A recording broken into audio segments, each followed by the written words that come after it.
lot of our rituals and customs are tied to the land that we come from. The reason it was established was to train American Indian teachers.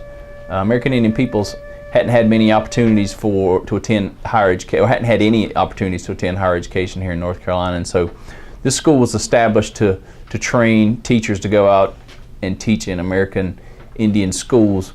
It was an effort that was taken upon by Native American leaders in the community. They were very prominent folks who wanted to see the school established, and so they petitioned the General Assembly in Raleigh, namely Hamilton McMillan, who represented this community at the time, and asked him to introduce legislation to establish a school, and it was passed on March 7th of 1887. Well, the reason it was established there was because the town of Pembroke didn't exist at that time, and by 1907 leaders of the school decided to move the institution to the town of Pembroke. The town of Pembroke was established in 1895 and had grown considerably since that time. It had a train depot, there were a number of businesses here, there were quite a few people living in town, and so in 1909 the school was moved to where it is located today and has flourished since then.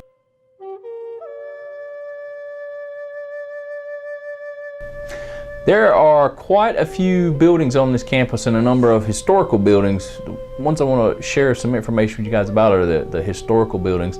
The one we're in right now is Old Main. It's the oldest building on campus. It was constructed in 1923. When it opened, it originally had an auditorium and a number of classrooms, and in fact for 3 decades it was the only classroom building on campus. In the 1970s, the university planned to tear the building down, but eventually decided to save the building. While they were waiting to restore it, an arsonist set fire to the building, burned it, and in the late 1970s it was restored and opened with the space that originally housed the auditorium is today the Museum of the Southeast American Indian. Another historic building is Moore Hall. It opened in the early 1950s. It was named after W.L. Moore. He was an original member of the Board of Trustees, but he was from Bladen in Columbus County, and he was a member of the Waccamaw-Siouan tribe. The institution has had a huge impact on the Lumbee tribe and the non-Indian community here in the state. For Indian people, the university provided an opportunity to get an education, and because they had an education, they were able to seek other employment other than working in a farm.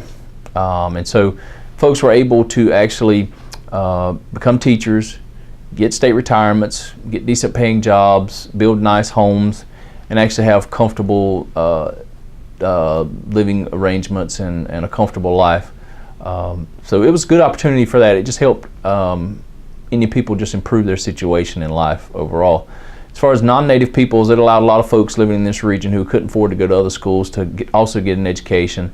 A lot of our students commute to campus, and that's because they're working full-time or they're living in the community, come to class and get their education and graduate in a few years. But it's had a huge impact on our community.